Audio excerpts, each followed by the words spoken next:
Beg your pardon? Meredith, who is this coarse person with the foreign accent?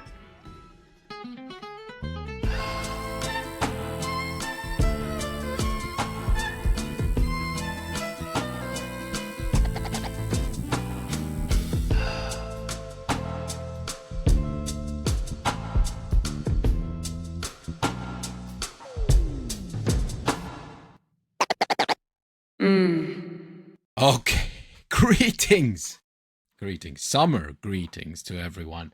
It is the Talking Ass, and we are not hot. For those of you who are new listeners, it's been a lot of talk about how hot it is in Britain, and I am not sweaty or in any way sticky today. It's been overcast in Britain. Clouds. Alhamdulillah. Praise the Lord. There's been a tiny little bit of rain, not enough to do a full rain dance, but enough. Hey, that's offensive to all our friends from the tribes and stuff. Oh. Well, I would rain dance, so. Can you ask me about my tribal heritage, just so we can get the diversity points from the get-go? Yes, so Danny, where are you from? What's your background? No, just specifically like tribal points. We're not trying to get any Jew points here or any other points. Just tribal, native, indigenous points. What are your indigenous backgrounds? It's unclear percentage-wise, and I am not about to give my my DNA, like my most sacred scientific and health information, to some private company to do God knows what with. So percentage-wise, I don't know, but there's a lot of slanted eyes in the family. Or just people who are constantly squinting and staring at the sun. I don't know. Maybe they're always moving. Maybe all these relatives of mine are always moving directly in the direction of the sun. Where have they moved around from? I mean, essentially, all these tribes have those eyes because of the Mongols. Isn't that the theory? Mongolian. Isn't it? Genghis Khan and his hordes I'd say going around pillaging and raping. Isn't that how it all happened? I don't know. What, so the Northern Finnish are descendant from that? The Samis up there, yeah, up there. Are you of what then? Are you of that yeah, I could be of that. There must be some of that stock, you know. So you are that. There's a lot, and not some, I mean quite a lot, because it's, let's just say it's visible across generations. How many generations do you know go back in the Sami heritage of yours? How far can you go back? Don't know. See, I don't know I haven't done, in our family, due to the other side of the family being all Jewy and whatnot, there's been a lot of genealogy work done on that side about who ended up where, who ended up dying in various pogroms and holocausts and whatnot, and who ended up in what part of the world after, you know. Generally, the North, Finland, Russia, the United States, and Israel being the destinations that people in the end ended up from these villages. But yeah, on the other side, the Lapland, Nordic, Sami mixture, maybe the eyes are Russian, maybe they're not even Sami. But anyway, you have to do some of that work, you know? So you don't know? I don't know the percentage, no, and I don't know who I know it's quite strong in my mother, it's quite strong in my brother, it was really strong in my grandmother, dear departed grandmother, so it must be her. It looks like her mother or father was pretty full genetically. If I had to, as an amateur geneticist, I would say it's gotta be that close at least, where the 100%ers were, you know, the full bloods. Mm-hmm. So like great grandparents, maybe full bloods, and only on one side. So that makes me, I don't. What on your just your maternal side? Do you mean, or on your mother's? Just on my maternal side, yeah. On your mother's. For me, on my maternal side, could be even both. Yeah.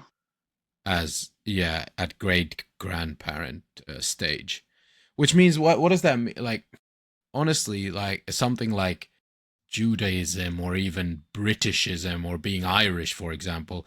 This is all just cultural. Like if you decide that that is your identity, that's it. Mm. But with some things that's so visible and genetic, like Mongol genes and stuff that the tribes have that other Finns don't have as much of, it's hard to say like where does the line go. And in America, obviously, they've been debating this forever, like where does the line go.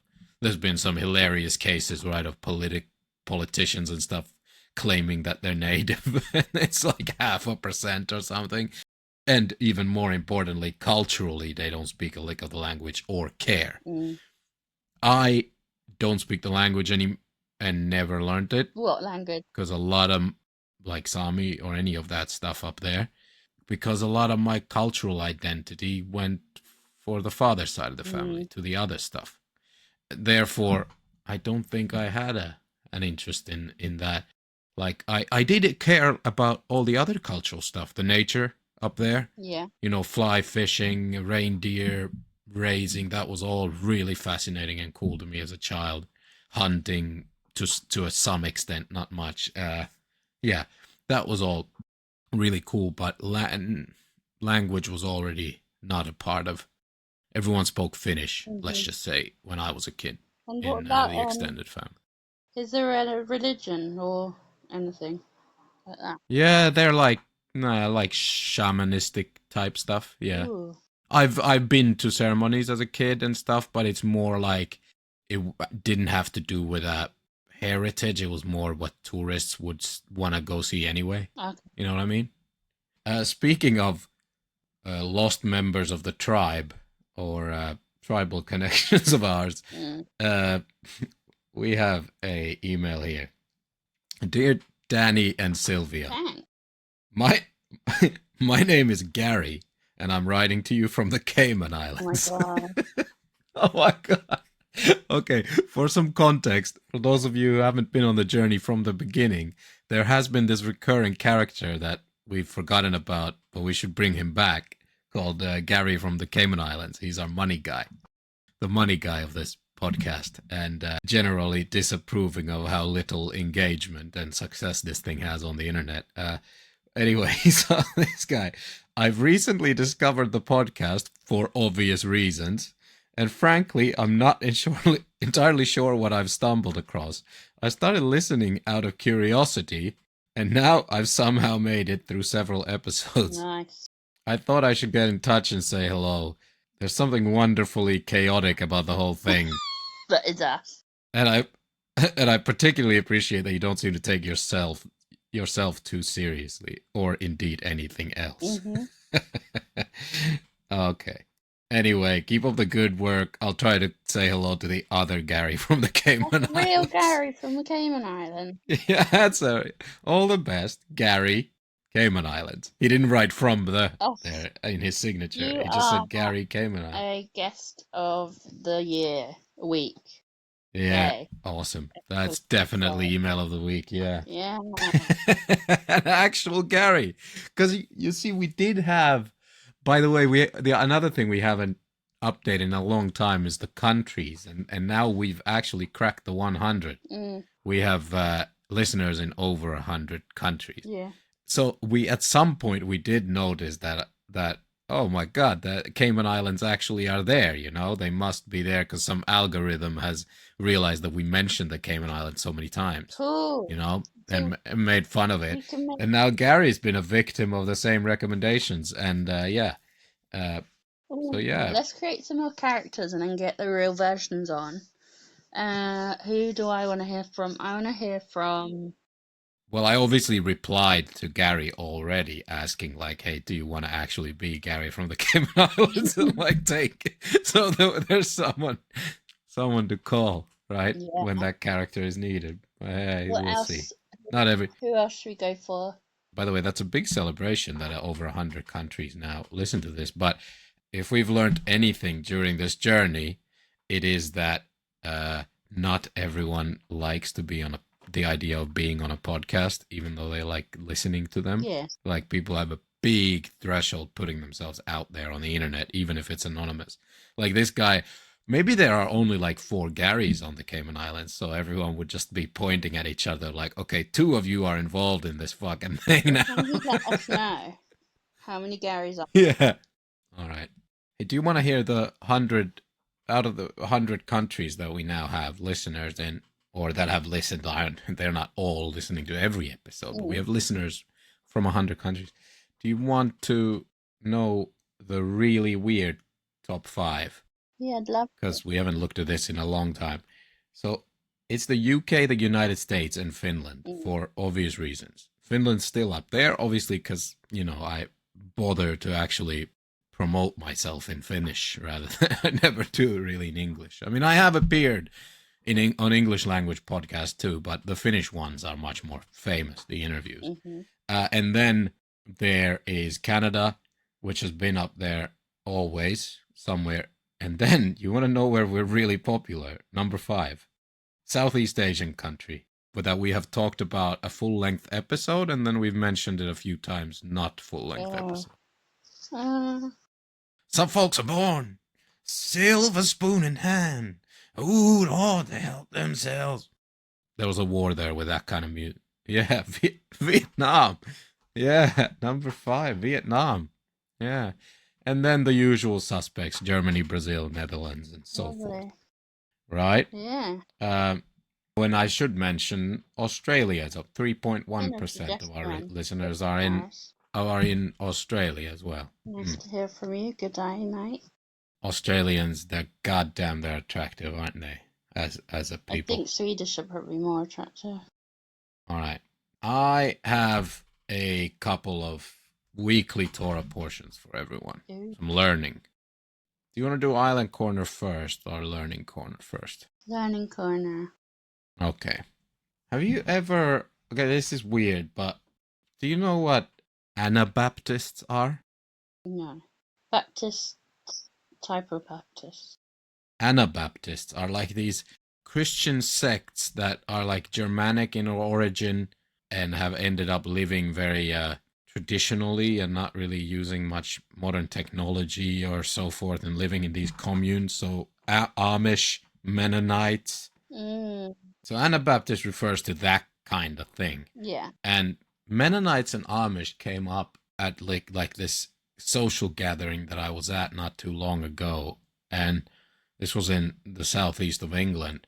And like this garden party, right? And we started talking about, there were some Americans there who started talking about like the Mennonites and the Amish that live around them. Obviously a really interesting conversation, and I got to, you know, flash my knowledge of the Amish. I got to say Rumspringa, which is, you know, when the Amish, they get to go out of the community and go crazy in Las Vegas for a few months and then go back. You're always flashing your knowledge.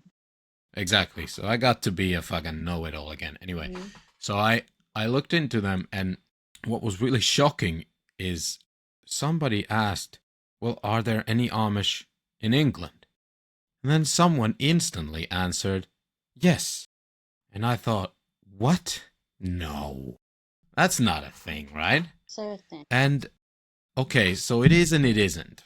So what they meant is there is this thing called the Darvell Bruderhof. Ever heard of them? Yeah, because I'm... You... One of them. No, yeah. not one of them. No, you're one of them. So they wouldn't take me. They're not. Okay, they're not Amish, and they have nothing to do with the Pennsylvania Dutch or the Mennonites or anything in America, right? But it's like convergent evolution.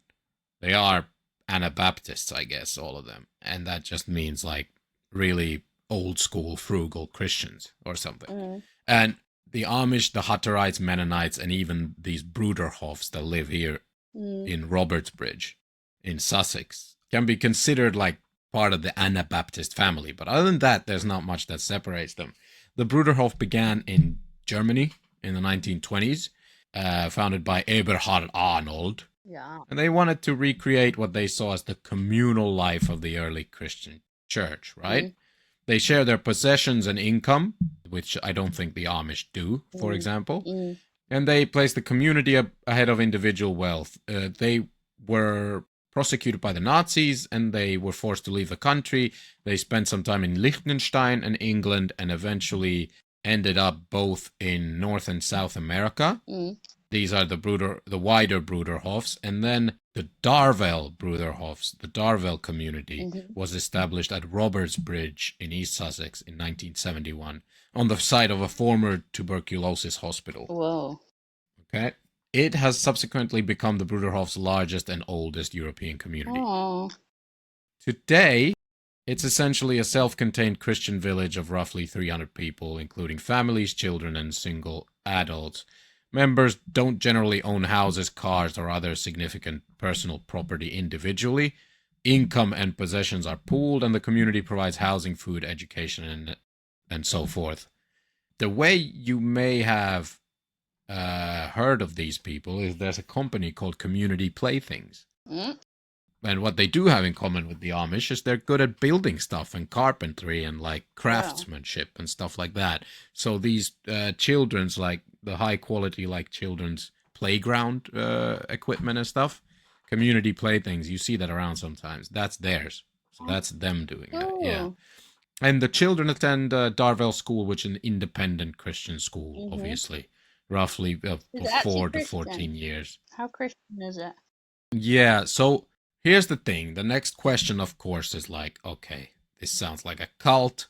How many issues have there been? And we're about to ask Elon's Grok what issues there may have been, because I forgot to do that in my pre-research. That's a good question. But before then, just so some differences. Unlike the Amish, they engage much more with the outside community and modern technology. Yeah. So they don't have private property like cars and stuff, but they don't have a problem using cars.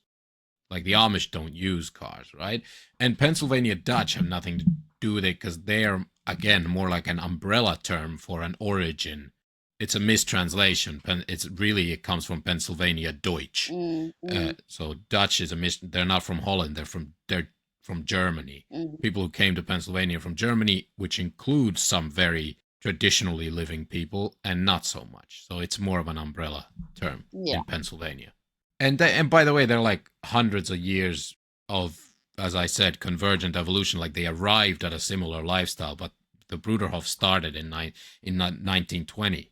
The Amish can really trace the start of their whatever ideology or religious sect to like the 1600s. Yeah. So they're 400 years apart, but they arrived in a lifestyle that might look a little bit similar, kind of, sort of. Right? Yeah. Now, big question, right, Sylvia? What was it? Any cult scandals, sexual abuse, things like that? Mm-hmm. Okay. Well, I wanted to know Exciting. also how Christian they are, like which parts of the Christian... What do you mean? Which parts of the Christian faith do they follow? Is it actually any? So oh, sorry, I didn't define that very well. I guess the Anabaptism, as I said, and I called it old school frugal Christianity. What I meant by that is it's pretty much the Anabaptism as a catch-all term refers to these communities that want to take it fairly literally, what's in the Bible. So you could perhaps kind of compare it to Haredi Judaism, like ultra-Orthodox Judaism. That is fairly literal about things. Yeah. Okay. Even though they aren't, by the way, most of the ultra-Orthodox, their rules are based on hundreds of years of commentary that leads to all these crazy restrictions on their lives. So in some ways, taking the Torah literally would make their life easier than what it is. Yeah. I just wonder whether they believe in the J-man or not. Oh, yes. They all believe in the Jesus hardcore. Hard Jesus. They're on that wagon and they're going fast. Yeah. Okay? Yeah. No pun intended with the wagon stuff, with the Amish. Yes, Grok's answer, okay? I'm taking this just from AI because I'm doing this live. I can't bother to verify, but yes, let's see how Grok does. I can check the sources as we go along. Yes, there is a substantial history of allegations and controversy, particularly from former members. Damn. This is the Bruderhof, right? Although I would distinguish those allegations from proven criminal findings. True. Nice of you, Grok, yeah. The main criticism is authoritarian control and psychological/emotional abuse. Former members have described harsh discipline, interrogation, public shaming, pressure to conform, and punishment. or social isolation for breaking religious or sexual rules. Some former members have also said that leaving could result in a strained or severed relationship with relatives. That is one of the hallmarks, one of the main signs of a cult, right? Is that if you try to leave, they fuck with your relationships with your family, right? Well, I think there's that, but there's also like if you're leaving the family boat, then it is going to make tensions. So they're not actually saying like there's clear allegations of actual abuse. It's more like we are extremely into what we believe in, and now you are suggesting you're not. So that's a problem. What your AI isn't really giving hard evidence of full on. Oh, it's not done yet. All right. Our AI's got a lot here. Okay. Yes. Um, there have also been allegations involving children and sexual abuse. Former members have alleged physical and sexual abuse as well as emotionally damaging treatment of children. Some of the most serious historical claims are difficult to independently verify, and the Bruderhof has consistently rejected allegations. Blah, blah, blah. Okay?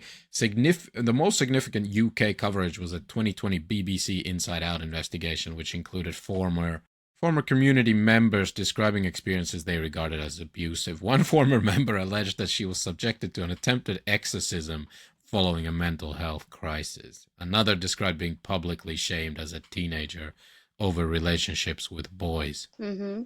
Okay, the Bruderhof community has disputed the program's portrayal of them and said the most serious allegations had been reported to statutory authorities, which had taken no further action. So, okay.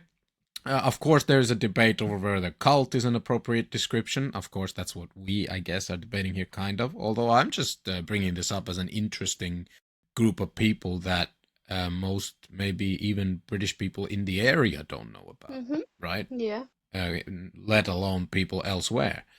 And, this is, of course, very different from, like, a proper really, really dangerous cult where like That's people drink the Kool-Aid or jump off a building when they think the apocalypse is coming. So there's a scale, but I would say it's not all good. It's not all cute. It's not all quaint and old school with these kind of communities often, right? Yeah. So on that fascinating note, if anyone knows anything about the Darvell Bruderhof or anything, or if there is someone out there from the community, we'd love to talk to you. I'm not. It wouldn't be the first time I would have visited a neighborhood full of extremely religious people, so I can make myself home no problem and make friends. Yeah, we would be respectful and strength space. Yeah, of course. So, staying with the Dutch, even though we just said the Pennsylvania Dutch have nothing to do with it. Still, that's our segue, so fuck it. It's a great segue. It's a bridge over troubled waters to our island corner. What do you know about the bottom? The bottom? Mm-hmm. What does that even mean? The bottom. Do you know anything about the bottom? What bottom? Your bottom, my bottom, their bottom, whatever bottom you want to talk about. You couldn't come up with a funny quip, therefore I'll let you out of your misery. The bottom, formerly known as Botte, is the capital and largest town of the island of Saba. Saba. Which is in the Caribbean Netherlands. Netherlands. In the Dutch Caribbean, right? Yeah. It's the first stop on the way from Saba's port in Fort Bay towards the rest of the island. Saba is no joke, right?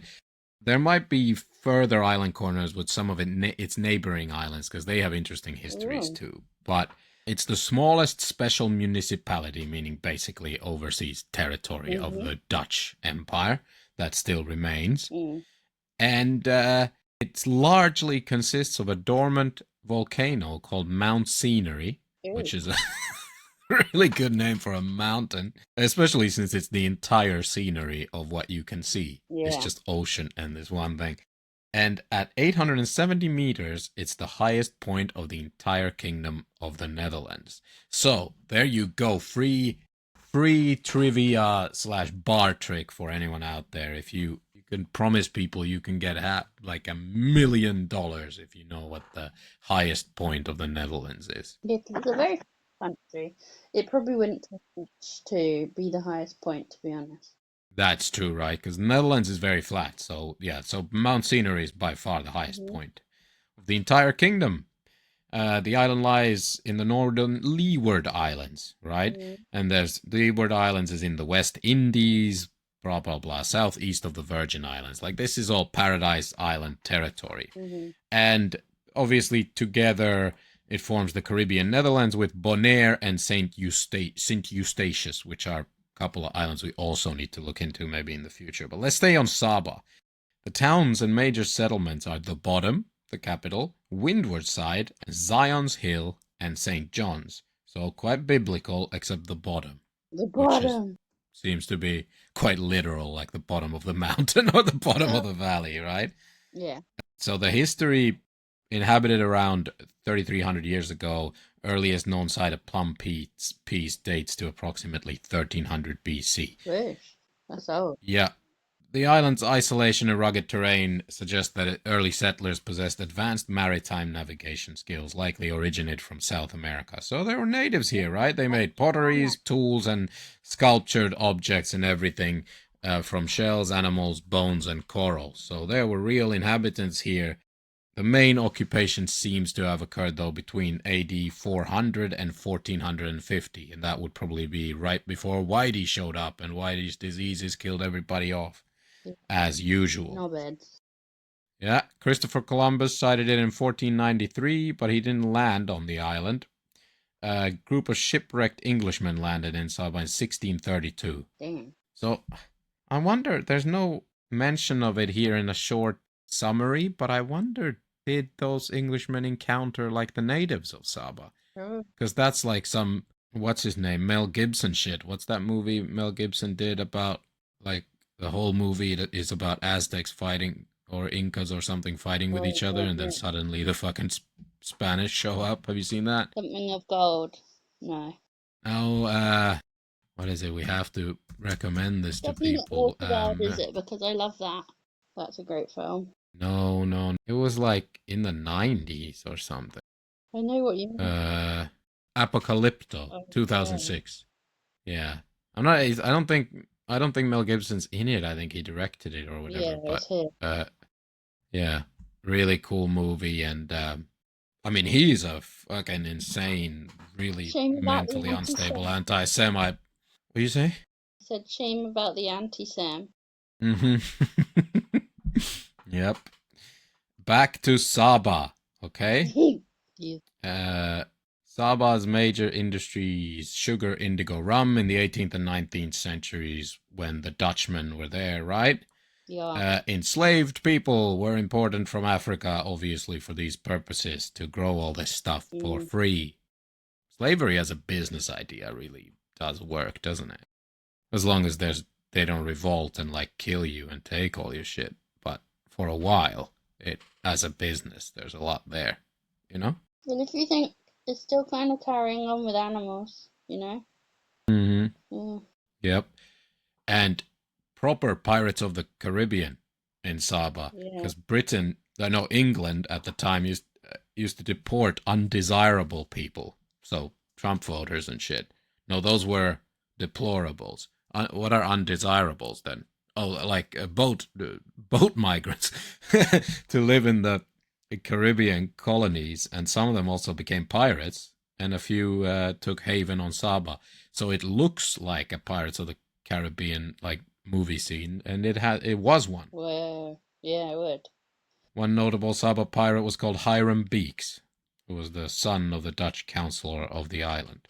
And then we get to Spanish Empire, Then Spain started, like, arguing that they discovered all these islands. Like, this is later in, like, the 19th century. Like, the 1850s, Spain started saying, like, no, this is all ours because we discovered all this first. And I don't think the people there didn't really care anymore. And they were all just fishermen and stuff. Spanish decision of 13th of June, 1865 declared that the ownership of the island belonged to Venezuela. And that the Netherlands should be compensated for it, though. Jesus, this is some weird colonial shit, you know? You never can quite get away from the colonial shit. But the Spanish argued that the first like sovereign state to have military force and to exercise sovereignty over the island had been Venezuela. Interesting. But obviously that was just a Spanish protectorate too, so Yeah. it's just Brackets. Spain trying They're to... like, oh, it's Venezuela, brackets, us.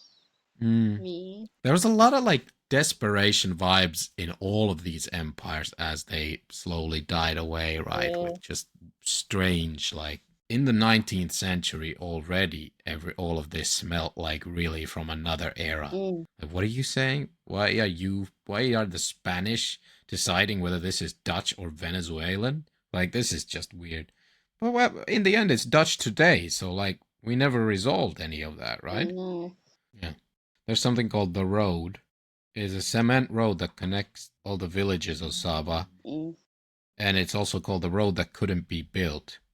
It was constructed by local Sabans between 1938 and 1963 without the use of machines. Oh, no. So it was built by hand and designed by local engineer Josephus Lambert Lambie Hassel. Wow. Anyway, this whole ownership thing, by the way, only in 1978, Venezuela and the Kingdom of the Netherlands signed the Maritime Limits Treaty and defined the extension of the Dutch and Venezuelan exclusive economic zone. There's 2,270 people, right? Mm-hmm. Oh, and but a lot of them are doctors. Ooh. Because they have a medical school. Cool.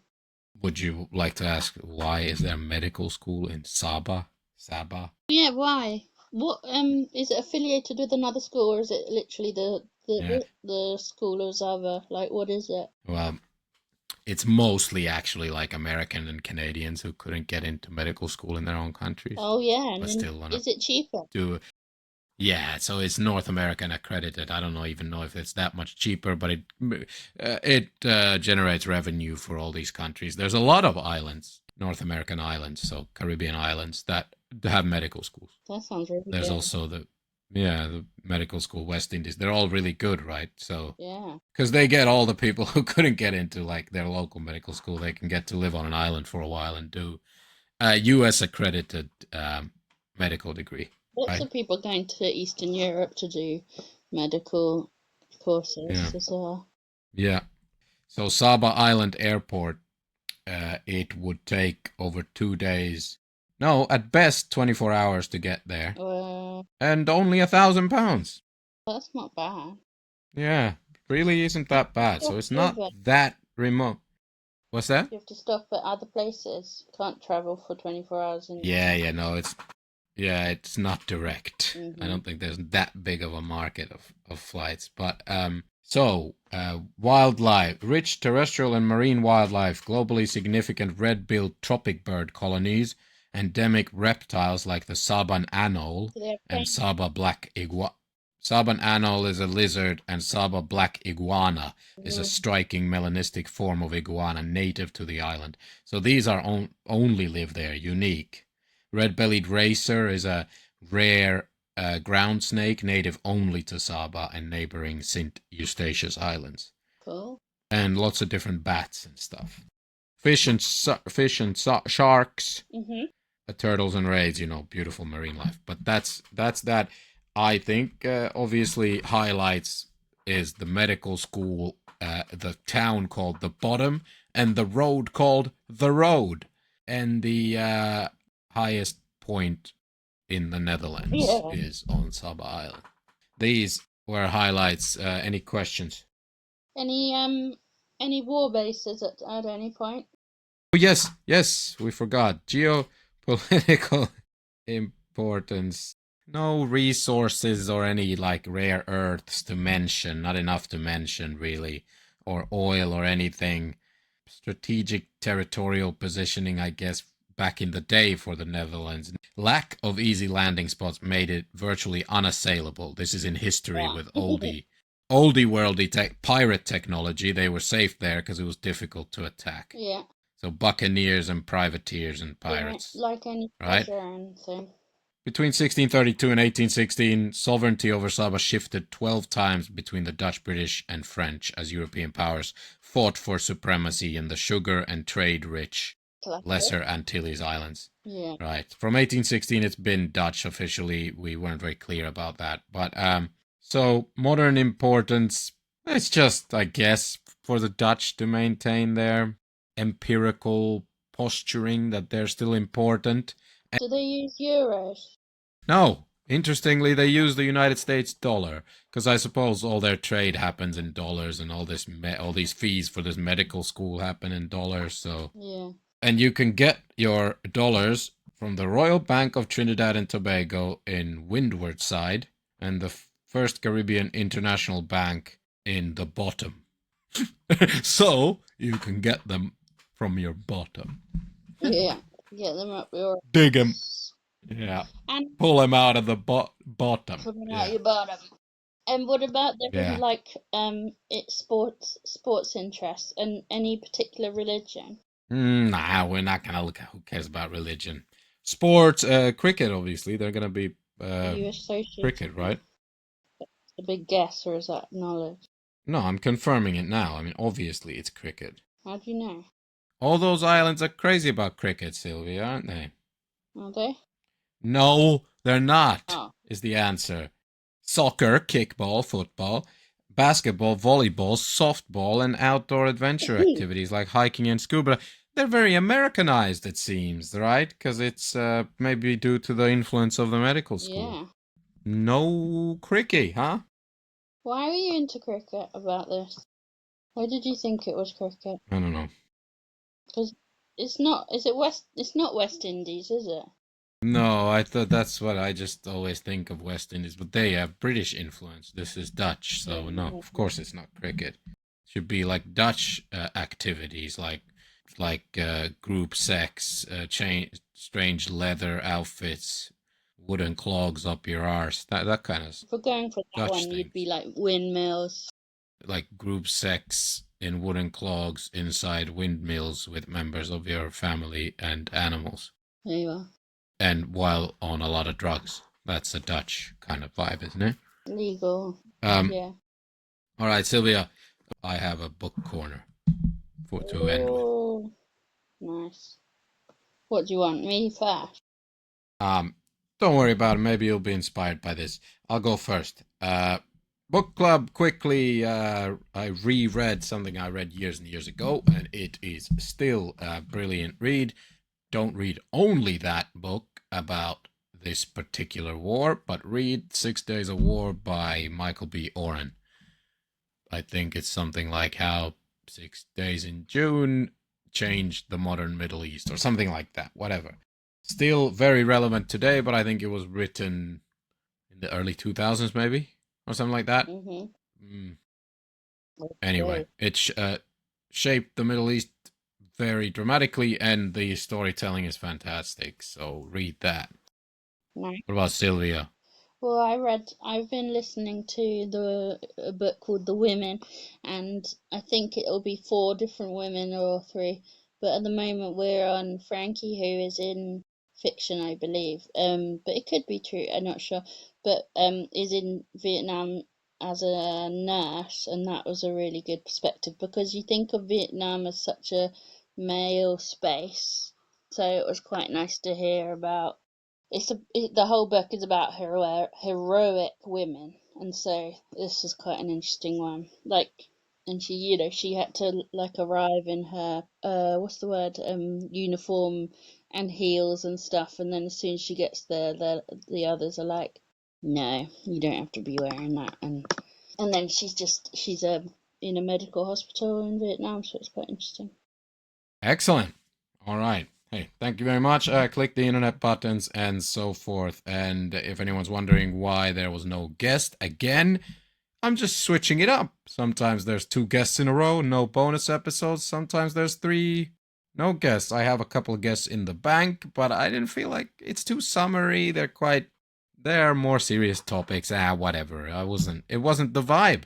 It was more of a vibe for this. So next week is either a guest or not. Who knows? Anything could happen. I think it's a guest. All right. Salamat. Salamander.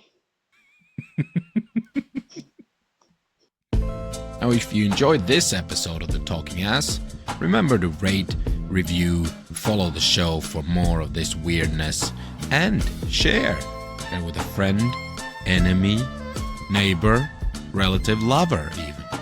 And press those goddamn internet buttons. Press them hard. Follow, all that jazz. See you next time.